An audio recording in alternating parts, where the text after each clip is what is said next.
পর্যটক প্রিয় ভোলাবাসী, আমরা রয়েছি আজকে নাজিরপুর ঘাটে লালমোহনের। আপনারা দেখতে পাচ্ছেন বিআইডব্লিউটি এর নাজিরপুর ঘাট দেখা যাচ্ছে। আমরা পাশে দেখতে পাচ্ছি নাজিরপুর ঘাট থেকে এমবি মানিক 11 তারা হচ্ছে ঢাকা যায় প্রতিদিন। আর আমরা যেই লঞ্চে রয়েছি এটি হচ্ছে messrs Sharif brothers and shipping limited. এটি দিয়ে হচ্ছে নাজিরপুর থেকে কালাইয়া পর্যন্ত এই লঞ্চটি হচ্ছে যাতায়াত করে। আমরা নাজিরপুর ঘাট ইতিমধ্যে অতিক্রম করছি। আমরা দেখাচ্ছি এই পাশে হচ্ছে পটুয়াখালীর অংশ, ভোলার পটুয়াখালী এবং ভোলা। আপনারা দেখতে পাচ্ছেন কি সুন্দর প্রকৃতি। এখানে অনেক হাঁস রয়েছে, যে হাঁসগুলো হচ্ছে নদীর মধ্যে রয়েছে। আর আমরা যাচ্ছি নাজিরপুরের উদ্দেশ্যে। আসলে নাজিরপুর যাওয়ার সময় আপনারা নাজিরপুর থেকে যাওয়ার সময় যে সকল দৃশ্য আপনারা দেখবেন, তারা হচ্ছে নাজিরপুরে এখানে একটি ব্রিজ দেখবেন। এটি হচ্ছে বেতুয়া নদীর হচ্ছে ব্রিজ, আমরা সেটি দেখতে পাচ্ছি। আমরা রেখে যাচ্ছি নাজিরপুর ঘাট।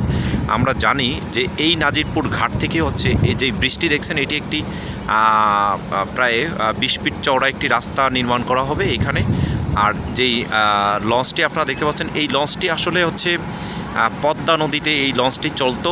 বরিশাল পদ্মা নদীতে বিশেষ করে হচ্ছে মাওয়া থেকে হচ্ছে জাজিরা পর্যন্ত এই লঞ্চটি চলাচল করতো। সেই লঞ্চটি এখন হচ্ছে নাজিরপুর থেকে হচ্ছে পটুয়াখালী বাউফলের যে কালাইয়া পর্যন্ত এই লঞ্চটি হচ্ছে আসা যাওয়া করে। তা আমরা আজকে কালাইয়া যাব এবং আপনাদেরকে এই রাস্তাটি দেখাবো। এটার মধ্যে করে মানুষও চলাচল করে, পাশে হচ্ছে হুন্ডাও রাখতে পারে এবং নিচে বিভিন্ন মানুষ রয়েছে।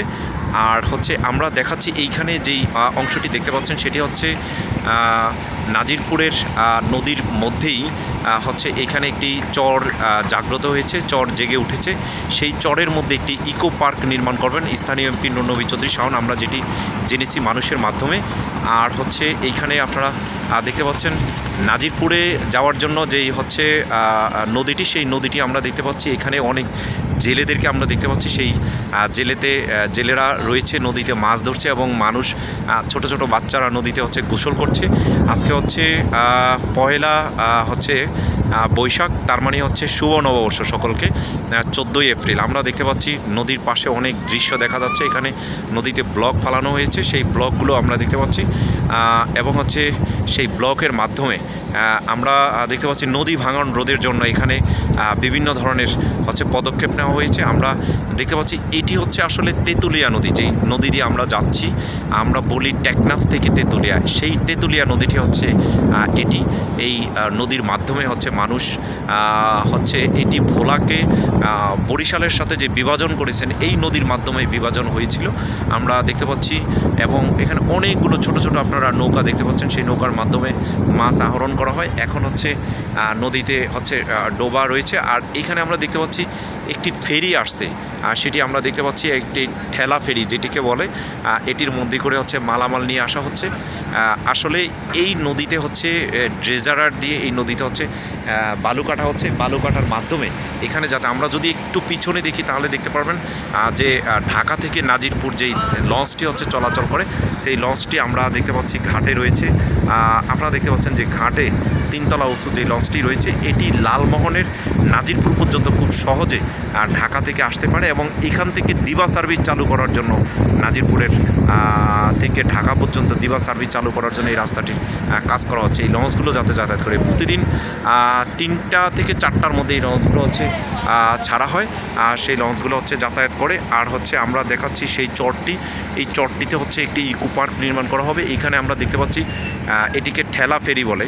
আমরা দেখতে পাচ্ছি যে মালবাহী নৌকা, সেইগুলো হচ্ছে ট্যাঙ্কার, সেটির মাধ্যমে হচ্ছে ঠেলে ঠেলে এগুলো ভিতরে নেওয়া হচ্ছে, সেটি আমরা দেখতে পাচ্ছি এগুলোর মাধ্যমে।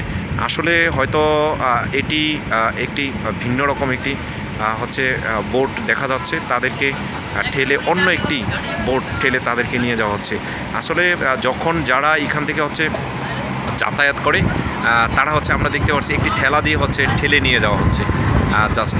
তো আমরা এই রাস্তাটি হচ্ছে আসলে ইসে করার জন্য, এটি একটি ফেরি চলাচলের জন্য এই রাস্তাটি তৈরি করা হবে। আমরা জানেন যে হচ্ছে পদ্মা সেতু করার কারণে অনেক ফেরি বিকল হয়ে রয়েছে।